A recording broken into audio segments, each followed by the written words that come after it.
so hard to make this evening very special. At this time, I would like to introduce to you the President of the Senate and a very good friend, Keith Baker.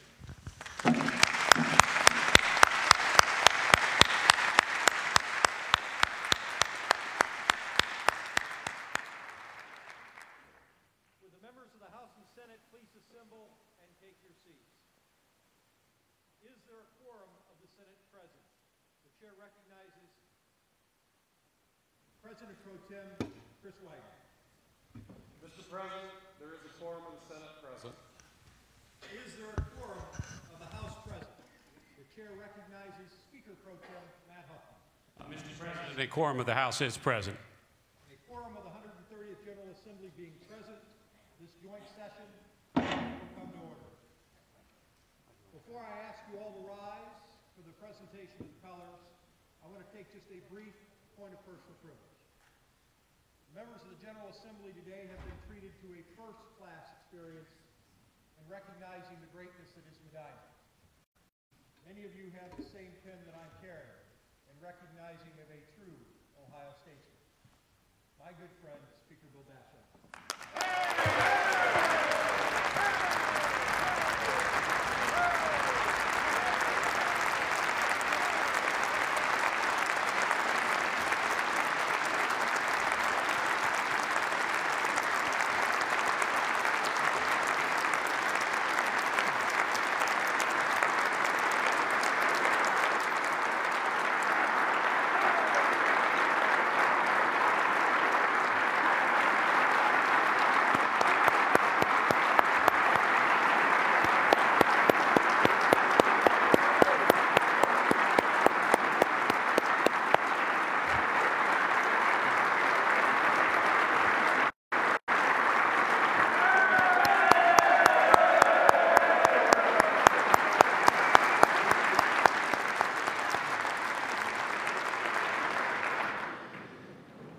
Speaker, it's true, you are a hero in your hometown, but your service to the entire state of Ohio for these many years has not gone unnoticed. Thank you for your service, and I also want to thank your young bride, Judge Batchelder, for her service to her nation and her state as well.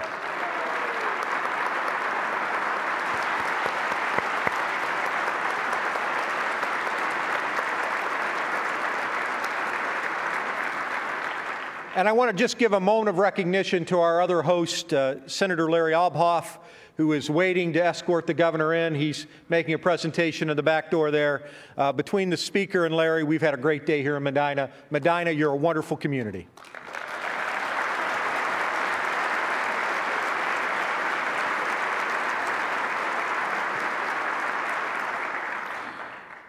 Now I would ask that you all rise and join me as we welcome the color guard for the Pledge of Allegiance. I invite everyone to please stand for the presentation of colors by the Medina County Sheriff's Office Honor Guard and remain standing for the Pledge of Allegiance. Color guard.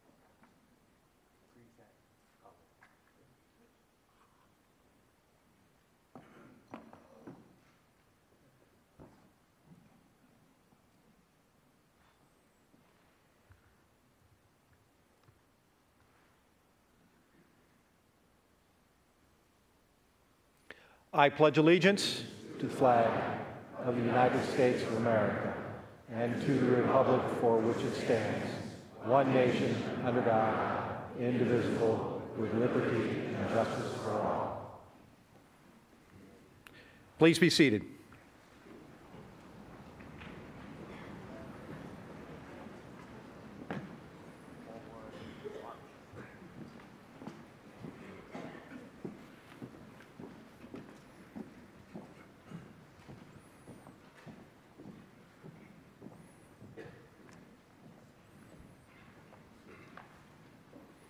Ladies and gentlemen, it is my distinct honor and pleasure to present to you the Governor of the great state of Ohio, Governor John Kasich.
Ladies and gentlemen, Governor John Kasich.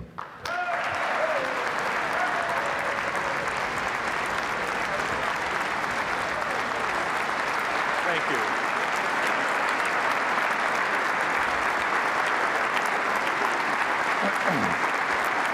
Thank you. Thank you.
billion budget deficit.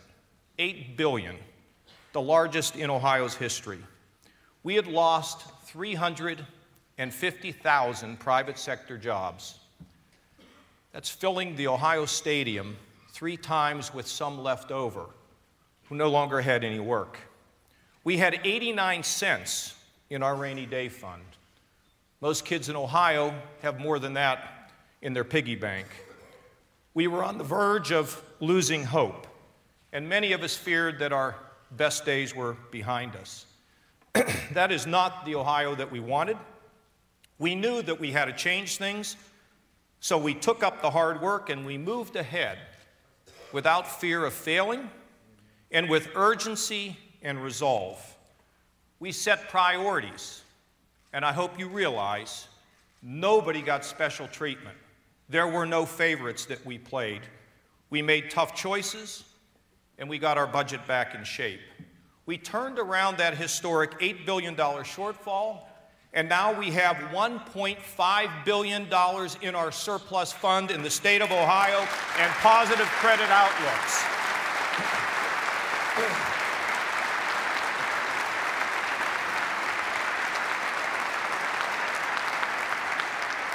We didn't raise taxes, but instead we cut them. And you know, as I like to say, if you have a restaurant and you don't have any customers, the answer is not to raise your prices.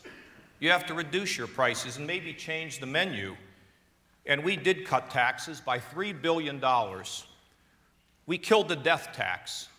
Bill Batchelder wanted that death tax killed for a couple reasons. One is no one should have to visit the undertaker and the tax man on the same day. But more important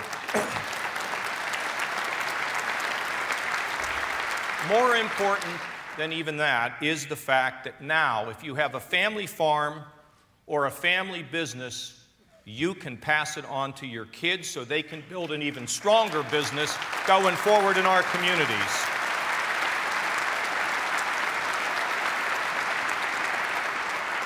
We cut small business taxes by 50%. I think we all know that half of the private sector workforce that we have in this state comes from small business. So that's why we constantly want to cut the taxes for small business so they can hire more and invest in their business and be more modern. And we cut income taxes by 10%. So every Ohioan can take home to their family more of what they earn. You know, Ohio's economy grows strongest when it grows from the bottom up. Frankly, Ohio or any state or any country works better when power goes from the bottom up, not from the top down. That is not the prescription.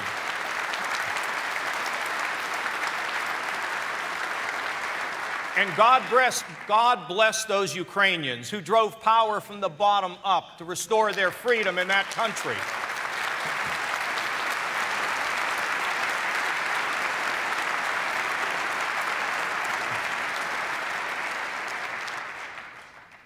You know, sometimes we think we have tough votes.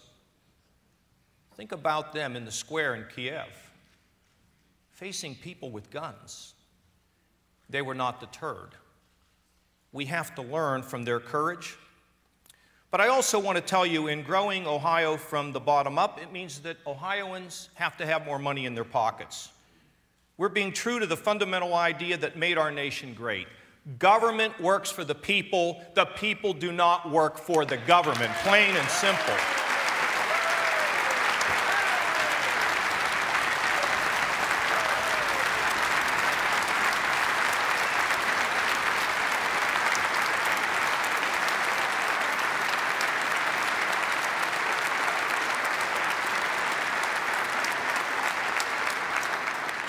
We have a great Lieutenant Governor, Mary Taylor. She's created a permanent system. She's created a permanent system to streamline regulations. She's just trying to put common sense in the way that we regulate to provide for health and safety, but not all this blizzard of regulations that choke our small businesses and drive people crazy because they don't represent common sense.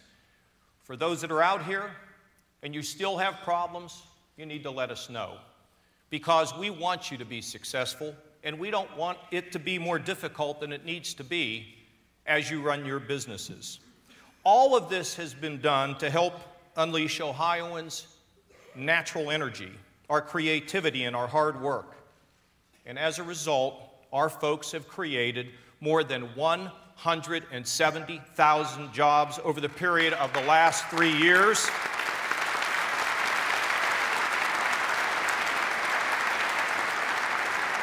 That's 155 new jobs each day for the past 3 years. 155 families every day getting stronger, more hopeful, and more secure. We've made long overdue investments in education so students everywhere have the resources to achieve, and we did it by putting students first, not buildings, equipment, or adults. Albert Ratner's here with us tonight from Cleveland. He, along with that great mayor of Cleveland, Frank Jackson, have gone to work to reform the schools in Cleveland, working with all of you. It's a new day and a new way in the city of Cleveland for our children. They're on a path to excellence. And it took courage, and it took the legislature on a bipartisan basis to do it. Cleveland, to me, is the greatest example of school reform in the North in America, and we hope it will become contagious.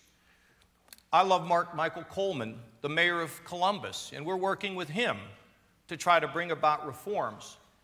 But anybody in this state that supports a reform agenda to put our children first, please come and see us. We will help you. We will work with you to give our kids what they need to be successful so they can realize their hopes and dreams. Bring us the plans that you want, and we will get it done. Am I right, Mr. Speaker and Mr. President?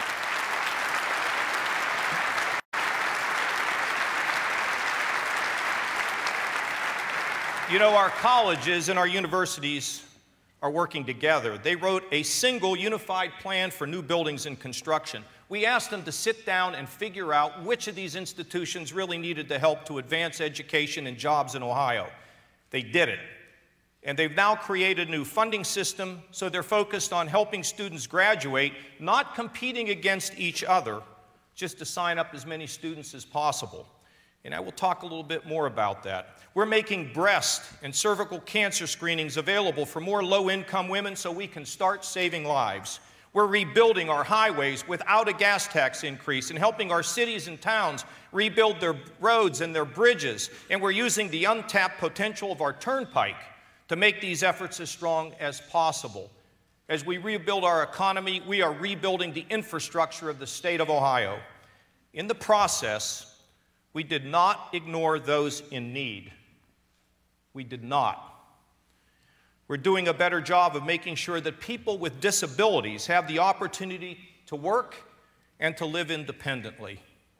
We're doing a better job of helping those with addiction. We're doing a better job of caring for the mentally ill and their families. We're taking on Ohio's historically abysmal record on infant mortality, and I'm proud of my wife for her work on this effort in Columbus, together with Columbus City Council member Andy Ginther. Karen, thank you for your hard work on this. We will make great progress.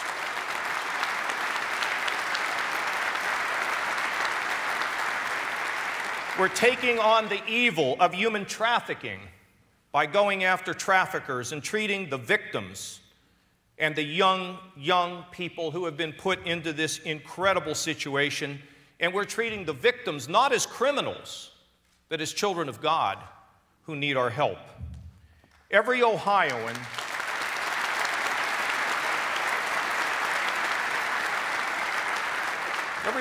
deserves a chance and an equal opportunity to achieve their God-given potential.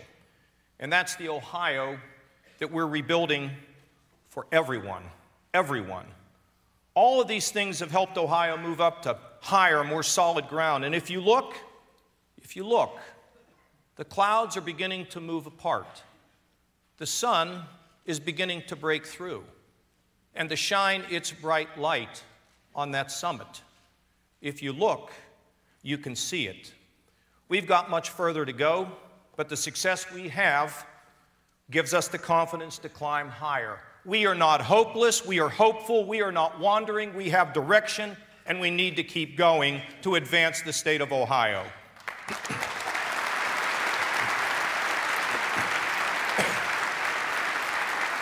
Folks, we have to keep Ohio's budget strong and balanced. We have to do it.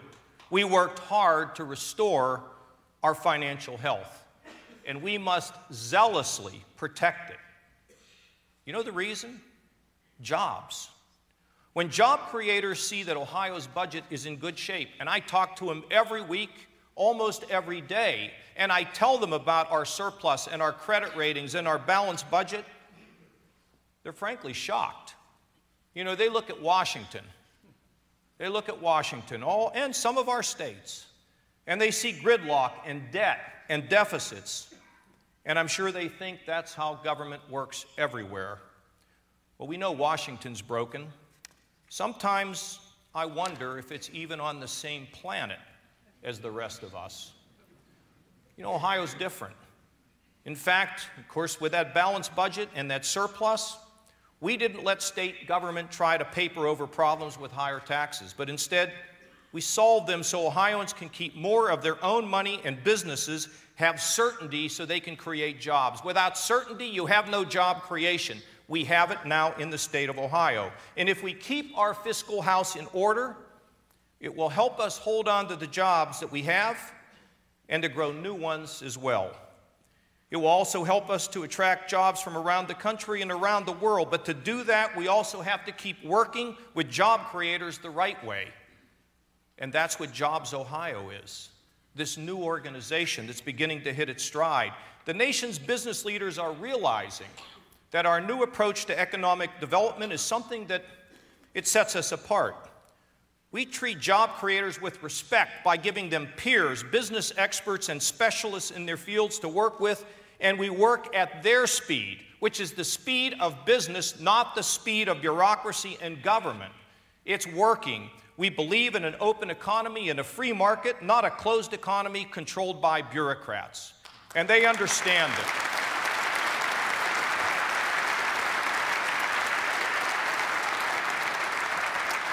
We cannot overestimate just how important it is to connect with businesses on their level. You got to talk their language. This was made clear again in our recent work with Nestle's. For those from Cleveland, you remember the day we celebrated. You know, I called their senior leaders several times, many times, to build a relationship and to encourage them to grow in our state. Our work paid off when the CEO of Nestle USA called and told me they were moving their pizza business from Chicago to Solon, Ohio, creating 250 jobs in the process. But you know, it's the kind of call that every governor, every leader, every legislator, every person wants to get. But then they said something especially gratifying, and I've heard it over and over again. He praised the Jobs Ohio team for helping Nestle collect the data it needed to make its decision. When a company of that caliber, international, compliments Jobs Ohio for its ability to add value in a core way, it is further proof that Jobs Ohio is working. We saw that proof again last year when Chief Executive Magazine said Ohio has the most improved business climate in the nation, and we have to keep it up.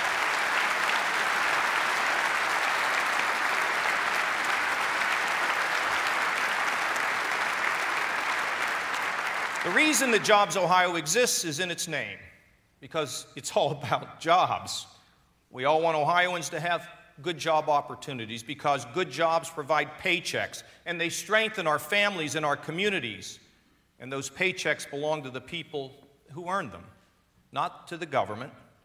There are two ways to try and grow an economy. The old way, where government takes your money and tries to pretend it's smarter than you, and it spends your money for you.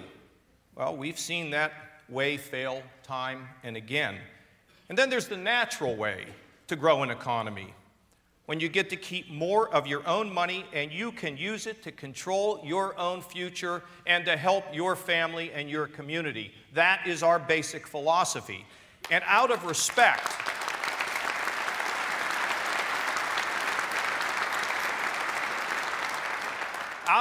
for the Ohioans who get up every day, they go to the mill, the office, the factory, the farm, out of respect for the small businesses that are engine of job creation, We've got to keep cutting taxes. We have to keep doing it. That's why I'm proposing another round of tax cuts that will finally succeed in getting Ohio's tax rate below 5%.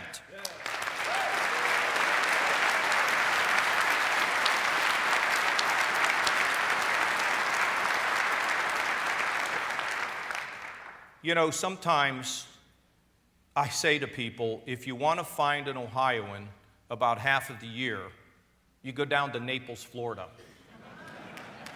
And it isn't because of the weather. It is not, Pat, because of the weather. Since 1995, listen to this, $12 billion in income has left Ohio for states with lower income taxes. $12 billion since 1995 walked out the door. Fewer help for our restaurants, our communities, our charitable giving. And you know what? A lot of these people are our best and our brightest, and we don't want to lose them. They bring innovation. They bring good ideas. They help support our charities. $12 billion walking out of the state, it's not acceptable. That's why we need to cut these taxes, income taxes once again, which will also help our small businesses. Once again, we can get that tax rate under 5%. Balanced budget, surplus, regulatory predictability, lower costs of doing business. That formula will work, and it is working for our state right now. And if the reason we're cutting taxes is to make Ohioans more prosperous, let's do our part to make sure that no one, and I mean no one, is left behind, especially our minority communities. They have to be included in our growth and our success. And one way we can do this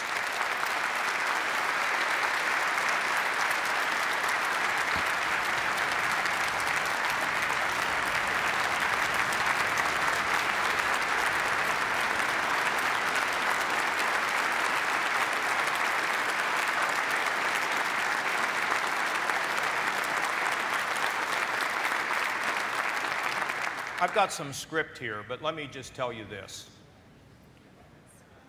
I have told my cabinet, we have laws on the books that says when Ohio is involved in the process of goods and services, we have to help our minority partners in this state. We haven't been doing it in this state. I voted for it when I was a young state senator.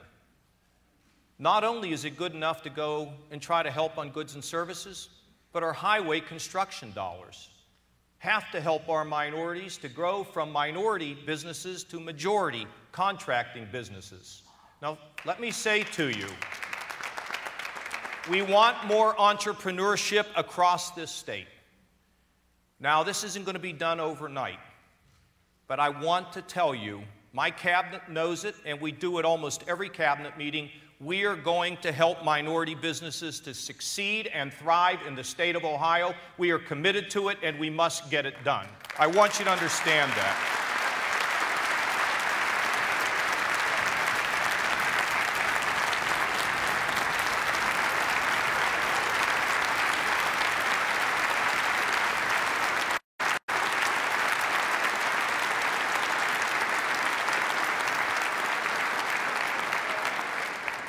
You know, we've made some great strides in education to address some of the most pressing needs. We had the largest increase in state aid in a decade. And now we can build on that foundation to start taking on other challenges, including one of Ohio's and the nation's toughest problems, and that is the issue of dropouts.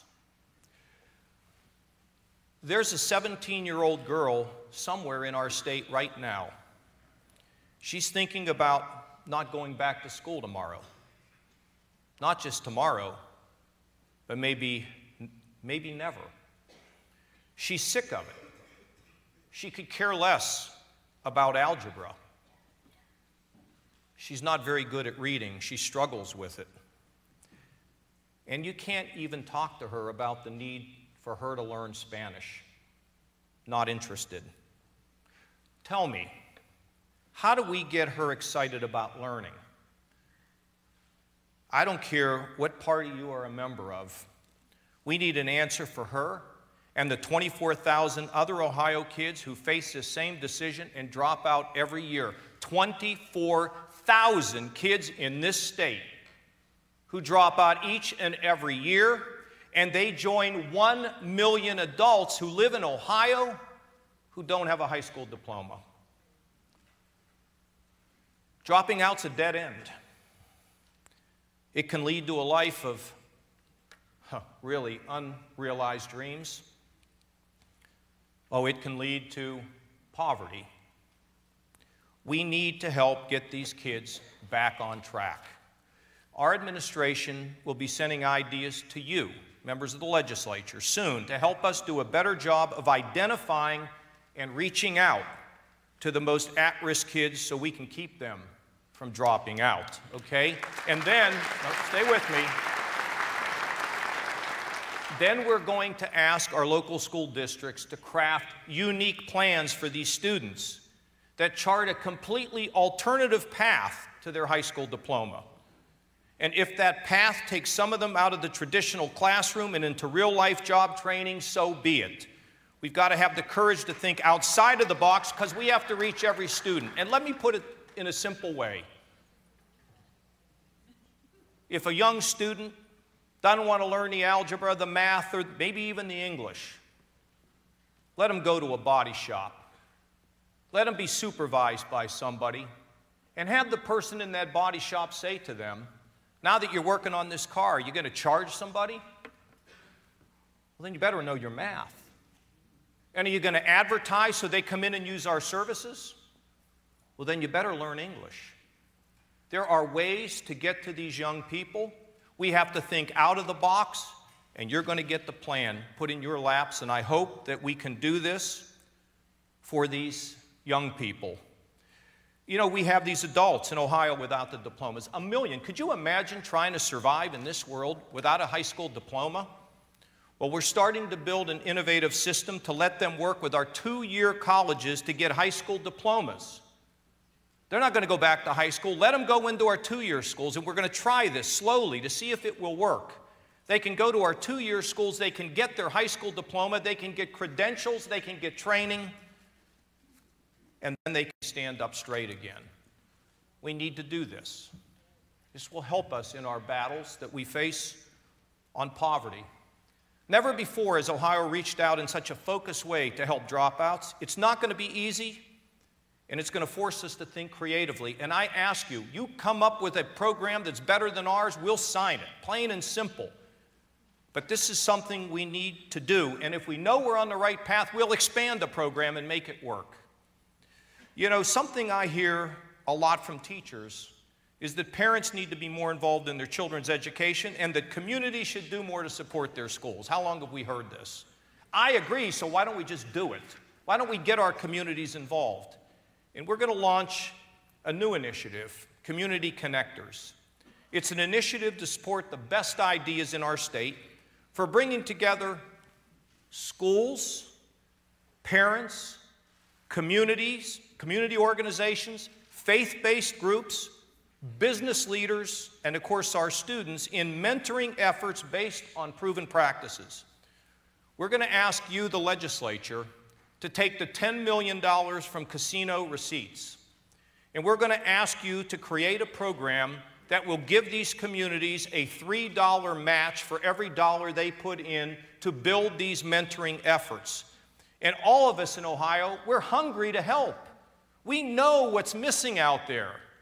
We just don't always know how to do it. And Community Connectors is going to give us a chance to listen to the better angel inside of all of us to figure out how to make a difference in somebody's life.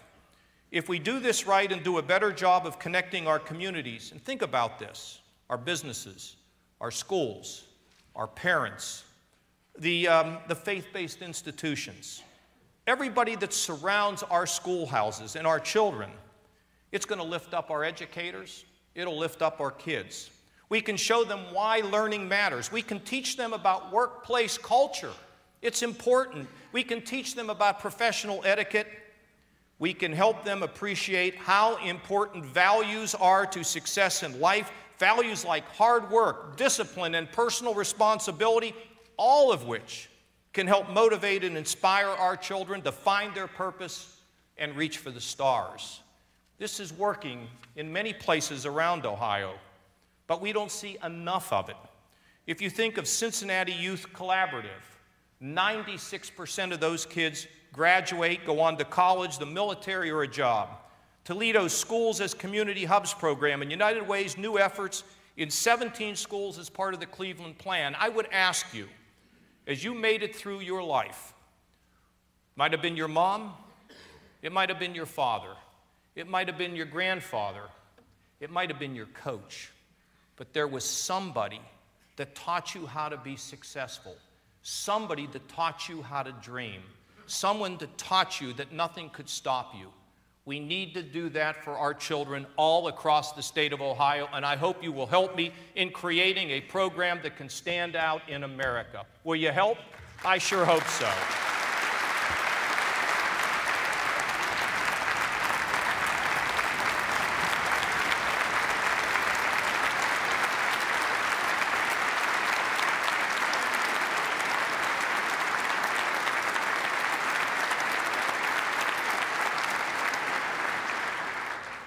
You know, folks, as we move on this program, with these fired up volunteers and people that care, we got some other ideas as well.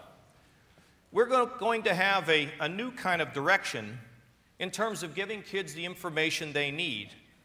That's what's behind our new online career roadmaps coming later this spring. Let me tell you about this. Young Ohioans are going to be able to understand the in-demand jobs that exist in this state. They're going to learn about what it takes to get one.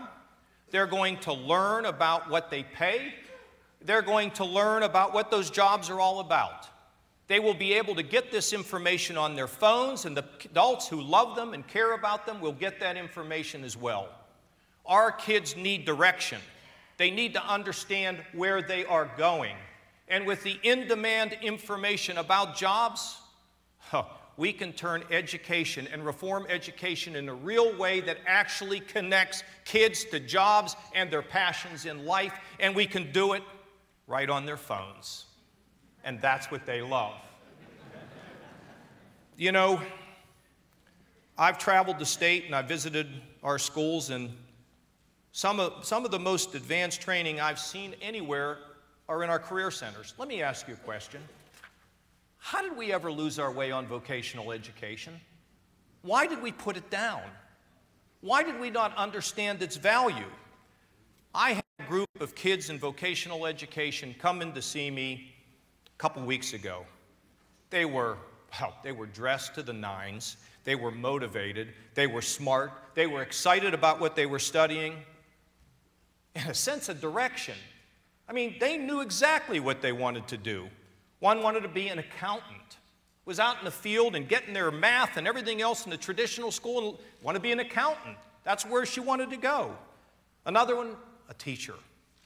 Wanted to be a teacher and was excited about the prospects. Another one wanted to be a veterinarian. 12th grader, I want to be a veterinarian, I'm going to go to school and do it. One of them wants to own his own construction company, okay? I asked him maybe someday if I could get a job. We would all have been proud to call them our own kids, and that's why I want to see this kind of high-quality experience in both jobs and learning. We're going to bring it down to the 7th grade. We want kids to have a connection to this in the 7th grade. Now, Mom and Dad, I have to tell you, you can clap for that. We want to bring it down.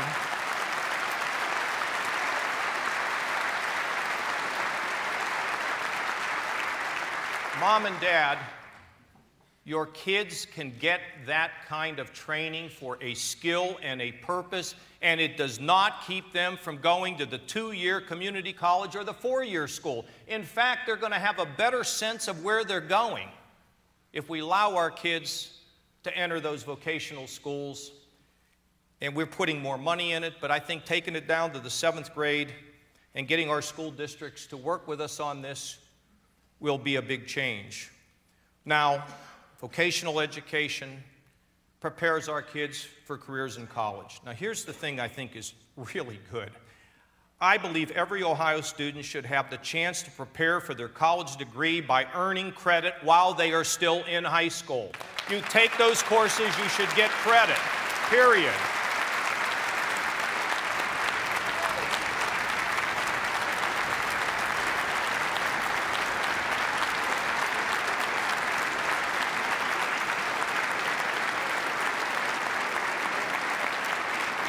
Now, you can get it some places in Ohio, but you can't get it everywhere. We're going to get it everywhere. Because you think about getting that credit while you are in high school. Think about the things that it does for you. It gets you motivated, it gets you focused. You get good grades in high school, you get good grades in college, you get a good job. Good career, right, Bill? Good career.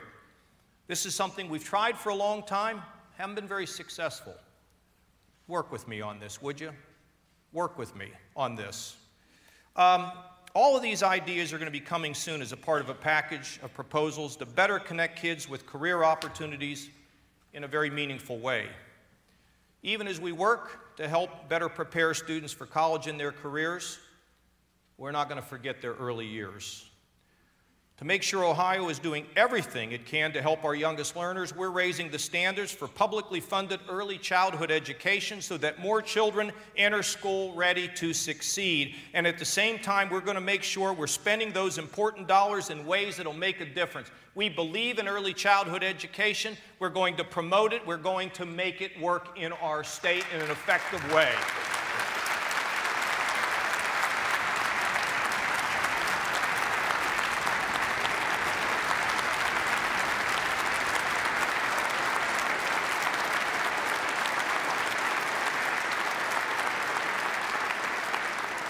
Okay, you know what? These community college and university presidents, they're absolutely unbelievable. Think about this. They came together to decide if there's a few slices of pizza in the box, I won't take one if you need it. I won't take money for my building if you actually need it for your building. And we've seen it happen across the state, sharing resources, a common purpose. A university system, not a system of universities. Let me tell you what they've agreed to do now. We will lead the nation, and I'm going to announce tonight, we lead the nation. Colleges and universities will not get any of these state dollars that has gone to them traditionally based on enrollment. You know what they've agreed to do? They will only get paid if students complete courses or students get degrees. No more wandering around. This is a big deal for our students and for our schools.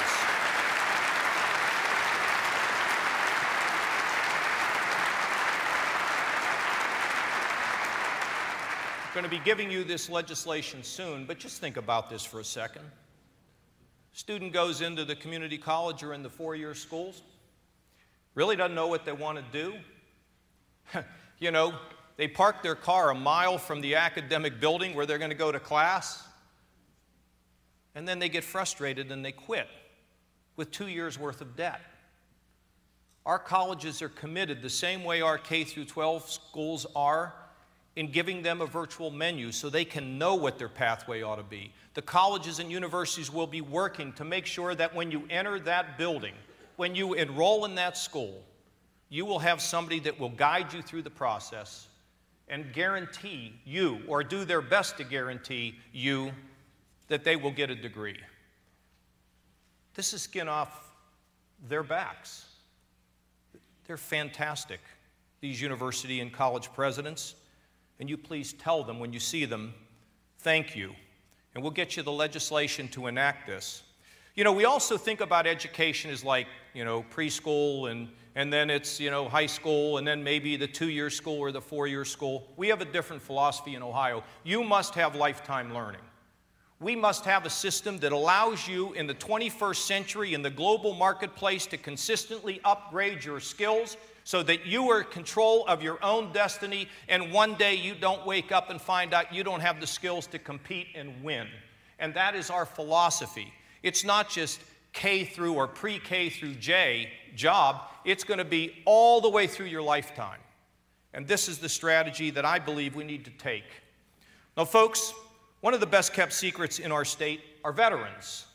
Not only do they deserve our thanks for the sacrifices they've made for our freedom, they deserve our help to transition back into civilian life. We're starting a new effort to give them college and academic credits for the training and experience they've received in the armed forces, and we want to give them these credits for free.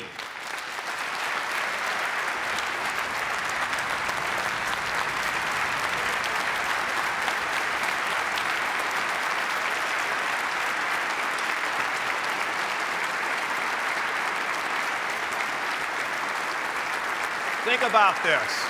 Think about this. I'm with you, yes. Yes. Think about this.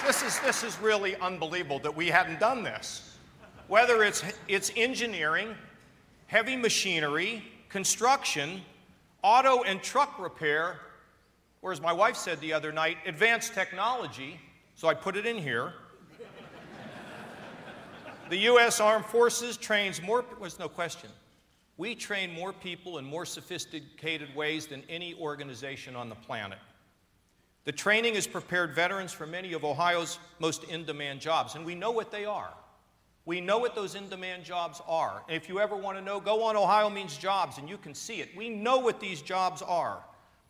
The training that they've received has prepared them for these jobs, and letting them more easily put it into place in the workplace, of course, it helps them when they come home. Let me ask you this. If you can drive a truck from Kabul to Kandahar, Afghanistan, don't you think you should be able to drive a truck from Columbus to Cleveland?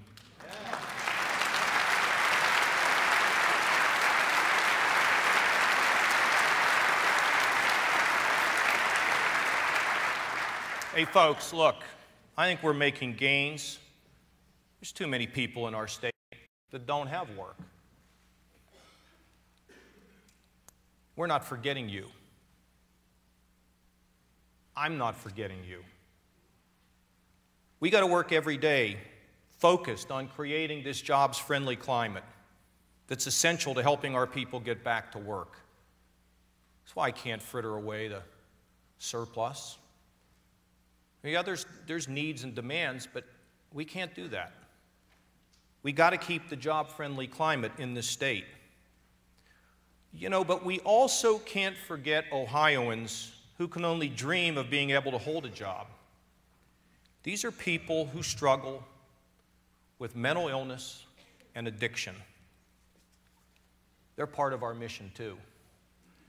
We've taken a new approach to mental health so that families and communities have more resources. Doctors and clinics are available in more places. Communities can offer more care to those in need, including many who may not be poor. We should be proud that we're making a difference here, because it's so easy in politics to run over them, because they don't organize and many don't vote. Many do, but some can't. So we should be proud that we have been standing up for them. We are building on the work that we've done already by creating more safe places where people in crisis can get the care they need so they can stabilize, regain control, and be at home with their families. I'm so struck by the former candidate for governor in Virginia, Cray Deeds, took his son to a hospital in a crisis. No room. A day later, he attacked his father. It's terrible. We need these places. Tracy Plouck is creating these. There's some already. We're going to expand this. Because if you ignore people who have these severe problems, people can hurt themselves, hurt someone else. And we read about it, we shake our heads. Thank you, Mr. Speaker and Mr. President, for your help on getting those resources here for the mentally ill. But you know, another group of people who live in the shadows are those who are addicts. It's impossible to imagine. The devil never leaves their shoulder. They go through the valley. A man whose son went to my daughter's school. One night they knocked on his door. We found your son dead of a drug overdose in his car. A lady who took a prescription, her son took one pill, took him to the emergency room, brought him home, put him to bed. He never woke up. Or our friend Sam, who took prescription drugs that led to heroin addiction. Fight it for the rest of his life. We have to take this issue on. It's intractable. You and I, the Attorney General, we shut down pill mills. We got all the local law enforcement and the highway patrol and the sheriffs, and we're busting them, driving this trade, this artery out of our state, yes? But it's not enough. We have to deal with the demand. The demand is in every one of our neighborhoods. Our minority communities dealt with it alone for a long time. Alone. It wasn't right. Now we're all dealing with it. It knows no race. It knows no demographics. It knows no community. So we can bust them, but we've got to build the courage and the strength in people to say no. Now, we have launched our Start Talking program. It's going into the schools. It's involving people who their peers will listen to and respect. Our highway patrol's involved. Our local sheriffs are involved. Local law enforcement, athletes in the school who are the peers who become ambassadors. We know that if you talk to your kids about or anybody about not using drugs, there is a 50% chance they won't use them. We don't want them to ever use them because rehab is so difficult. It's like having an alligator chase you around in your living room. You got to constantly feed them before he eats you. Well, you can get off of it, but it's so difficult. The providers of prescription drugs in this state have come together. The Ohio State Medical Association, the dentals, the nurses, and everybody to come up with a protocol so that when we treat people who have pain, we don't give them so much medication that it leads to addiction. Well, I've got to tell you that this Start Talking is working. We've now spoken to almost 9,000 students. We now have 207 student ambassadors who will stand up, but we need you. We need you in every school. You need to talk to your principals, please, and your superintendents. Peggy was there and saw it and heard it, and it inspires people to keep them from doing drugs. And we will work with you. We will dedicate a staff member to work with each and every one of you to make this easy. And then once we get through Start Talking, we need to make it a part of our very fabric, of our culture, so that kids can have the strength to say no. We're making progress, but we have so far to go. You know, together we can warn our kids and fellow citizens about the dangers of addiction and abuse and give them the self-confidence to say no. Another addiction that hides in plain sight is tobacco. Tobacco. Ohio once was a national leader in smoking cessation efforts, and we need to take up that cause once again. That's why today I'm announcing that we're dedicating new tobacco settlement funds to the fight against this addiction, a fight that will drive down our medical costs and improve Ohioans' health. I hope you will join me on this.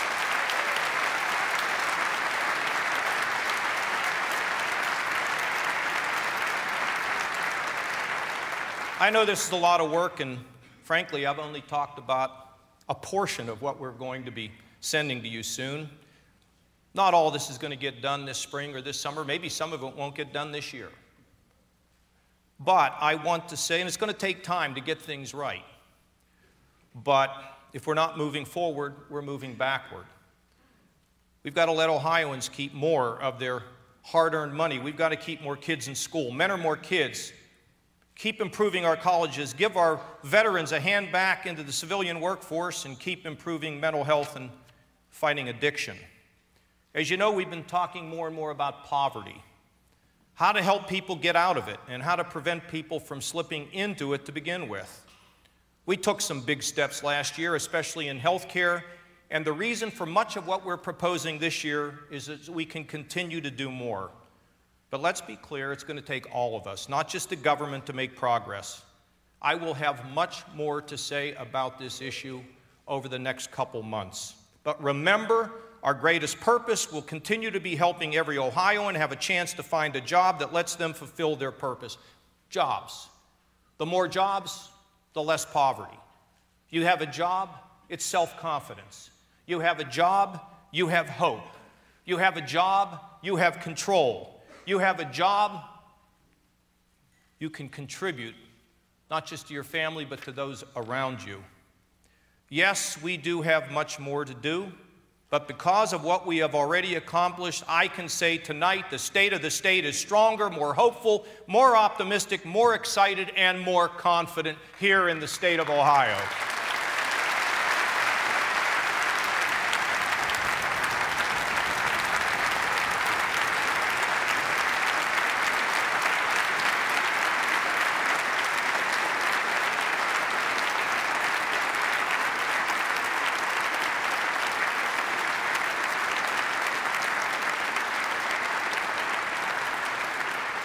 Look, none of us have a monopoly on good ideas. If you can figure some of this out, I'm with you. But we know we can accomplish greater things when we pull together instead of pushing against one another, because in our unity is our strength. Some people are going to want to divide us. It's unavoidable. Please don't let politics, H.G. Blake didn't. Please don't let the fact that we're in an election year make us weak, too partisan, not willing to take on big issues. Here's how I see it. If you voted for me, or if you didn't, I'm your governor. If you're a CEO or if you're unemployed, I'm your governor.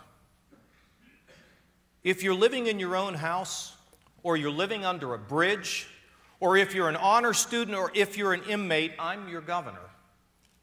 I'm the governor of all of Ohio, and it's my duty to serve everyone. This is my life, and this is my mission. None of us know how long we have on this earth, but for as long as I'm here, I'm going to do everything I can to bring people together and lift our state. Now, some people wonder when I talk about my faith. I think I kind of felt God when I was a little boy.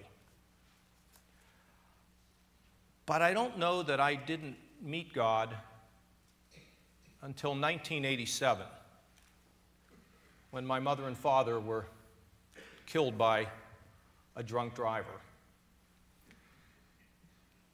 I didn't know if I even anymore believed in him. I didn't know if he was out there. I didn't know if he cared about me. 1987. 27 years ago. Just about every day, I search for what the Lord wants me to do. Because I know life is short. And I know that my purpose on this earth, whether I'm the governor or whether I'm a has-been, is to bring about a healing. It's not so much about judgment. It's about love your neighbor. It's about lifting somebody who people can run past at 90 miles an hour. So every day I think about what I can do to make him pleased with the fact that he ever created me. Some people don't share that. Some people think there are other ways to get there, and I believe them. But what I know is in our lives, we must carve a road, carve a path so that those who are hurting and those who are in need and those who are yet to come have a clear path for success and opportunity and to fulfill their God-given purpose. You know, many times I stand in awe of the human spirit. I mentioned the Ukrainians. How about a scientist toiling away for years in a lab to cure terrible disease, or a soldier charging into combat to fight? I have a friend whose brother flew a helicopter, we're not even quite sure, into Tora Bora. Received a Distinguished Flying Cross. We won't even talk about it. Life on the line. Unbelievable. You know, I look to these things, and these people just so inspire me. And I wonder sometimes where they find the strength. I think we all do. I think it comes from a higher power, but regardless of where you think it comes from, we can all agree that these stories lift us, make us better. Last year, the world heard a story that words could barely describe. It is a story of hurt beyond anything we can imagine, but it fortunately doesn't end there. It is also a story of 3 women who found an inner strength and a courage that brought them through and sustained them. No one rescued them. They rescued themselves. First by staying strong and by sticking together, and then by literally breaking out into freedom. It's because of that courage that I'm humbled to present the 2014 Ohio Courage Medals to Amanda Berry, Gina DeJesus, and Michelle Knight, 3 extraordinary women who, despite having the worst of the world thrown at them, rose above it, emerged as victors, not as victims.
Thank you.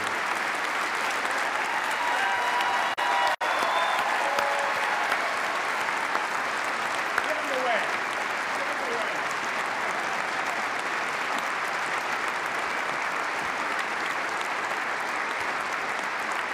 You want to help them?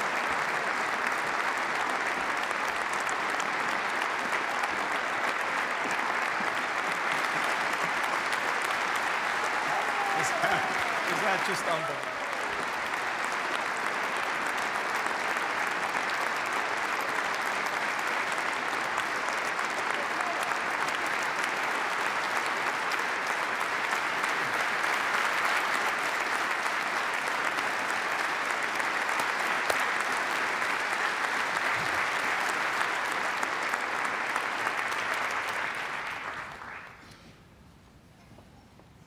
Wow. You know, on Saturday, Ohio will be 211 years old.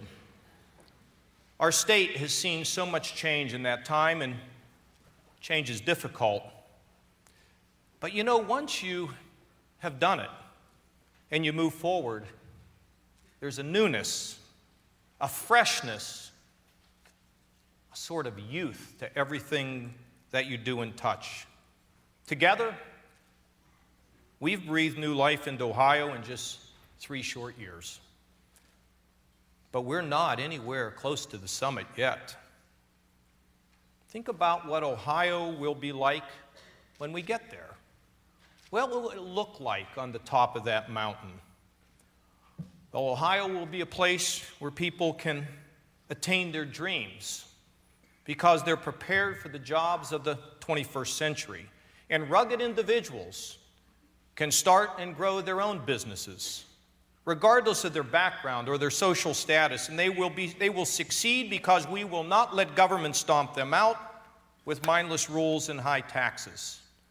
Ohio will be a place where everyone takes responsibility for themselves and where children have the encouragement and support they need to navigate the currents of life and enjoy the same success our parents helped provide for us. Ohio's communities will be built on a foundation of the values that made America great. Values like personal responsibility, self-reliance, compassion, teamwork, faith in our Creator. And our communities will care for one another and come together to lift those up who are hurting. This is the Ohio we are becoming. And the more we make these goals a reality, the more that Ohio will be recognized as one of the best places in our world to live, work, and raise a family. We're making Ohio a place where anything is possible. Government has a role in all of this. It certainly does. I don't think we should, I'm a believer that it has a very important role. But we've all experienced the limits of what government can do when it comes to solving some of our toughest problems. It's going to take you and me and our neighbors neighbors all deciding to pitch in to carve that road if we're going to take our state further up the mountain towards that summit. Folks, I can tell you, I get around.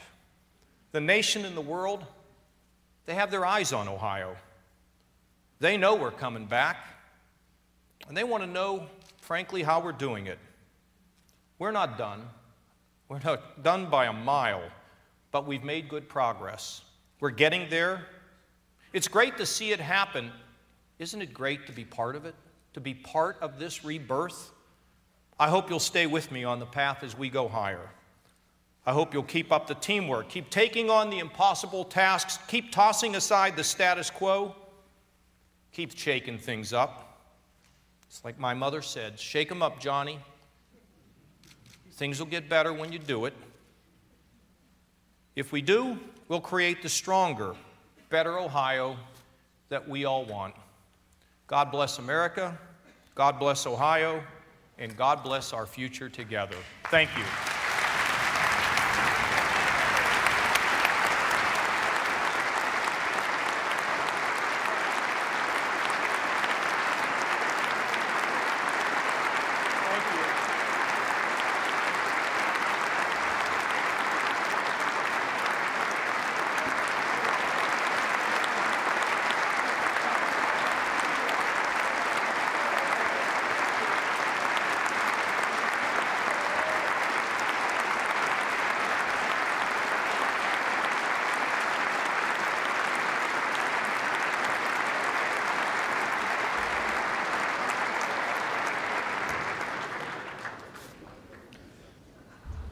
Please remain in your seats for the retirement of the colors. Once again,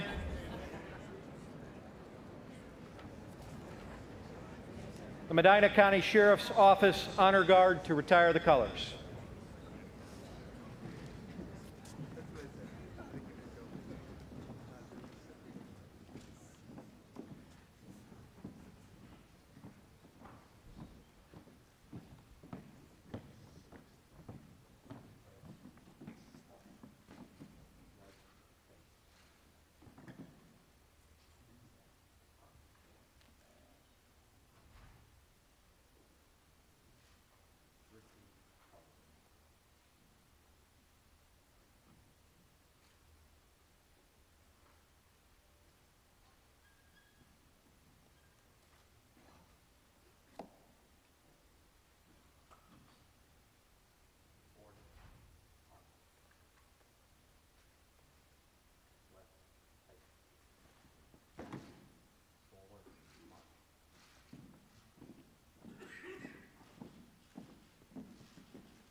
Chair recognizes President Pro Tem Senator Widener for a motion. Mr. President, I move the joint assembly adjourn. Without objection, the joint session is adjourned.